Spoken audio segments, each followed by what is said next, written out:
Tumitindi din raw ang epekto ng korupsyon sa imahe ng Pilipinas. Sa Norway, ilang Pilipina na turista tinanggihang paltan sa foreign exchange ang kanilang pera dahil daw sa korupsyon. Umabot na rin sa 1.7 trillion pesos na ang nabawa sa ating stock market. Kawalan daw yan ang kumpiyansa ng mga investors. Nasa frontline na balitang yan si Gio Robles.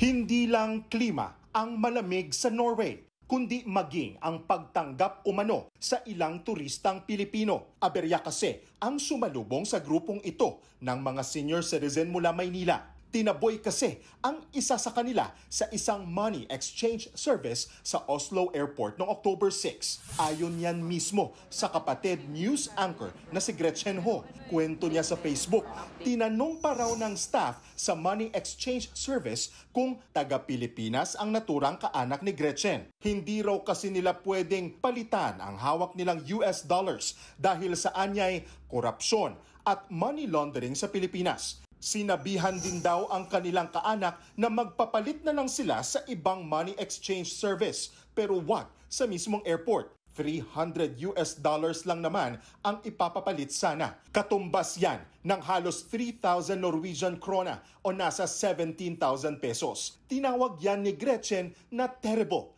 Ano raw ba ang magagawa dito ng Pilipinas? Medyo in a state of shock yung aking kapamilya kasi first time sila maka-counter ng ganun abroad And considering na yung amount involved dito napakaliit lamang. Ipinagtaka rin daw ni Gretchen ang rason ng money exchange service lalo't naalis na ang Pilipinas sa gray list ng Financial Action Task Force o FATF noon pang Pebrero. Kinikilala nito ang commitment ng Pilipinas na labanan ang money laundering o pera na galing umano sa kurakot at iligal. Katunayan, mas makakabuti pa nga sa mga Pilipino abroad ang pagkakatanggal ng Pilipinas sa gray list. Pero tingin ni Gretchen, hindi lang ito issue ng palitan ng pera. Masisisi mo ba yung mundo? Given ang dami nang nangyayari sa bansa. Yung mga leaders natin, sana mapaisip sila na ito yung impact nyo sa ordinaryong Pilipino. Hindi naman ako nangungurakot, pero nahihiya ako. Kasi feeling ko yung kasalanan ng isa, kasalanan nating lahat. Bukod sa kaanak ni Gretchen, naranasan din umano ito ng ilang netizens sa iba pang bansa sa Europa. Nangako na ang Philippine Embassy sa Norway na makikipagpulong sa mga kinatawan ng Norwegian Foreign Ministry para resolbahin ang issue. Nataon ang insidente sa gumugulong na korupsyon sa gitna ng pag-iimbestiga sa maanumalyang flood control project sa Pilipinas. Bagay na nagdudulot ng masamang epekto sa ating ekonomiya ayon sa Makati Business Club. It is really a crisis that will impact us economically. Well, the U.S. State Department just flagged us. It just came out today in the papers. Flagged the Philippines for pervasive corruption, quote unquote. Yeah, well, fair enough, right?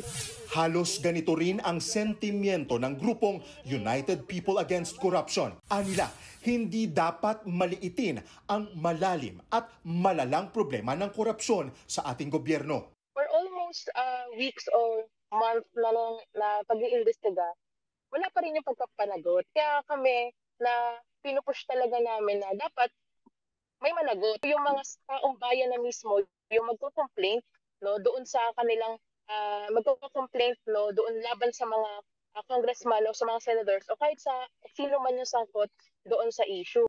Ayon naman sa Security and Exchange Commission, umabot na sa 1.7 trillion pesos ang natapyas sa ating stock market sa loob lamang ng 3 linggo dahil sa flood control scandal. Paalala raw ito na ang korupsyon ang sanhi ng malawakang pagkasira ng ating yaman. Nagbabalita mula sa Frontline, Gio Robles, News 5. Mga kapatid, Ed Lingaw po, maging maalam at may pakialam sa mga napapanahong balita sa ating bansa.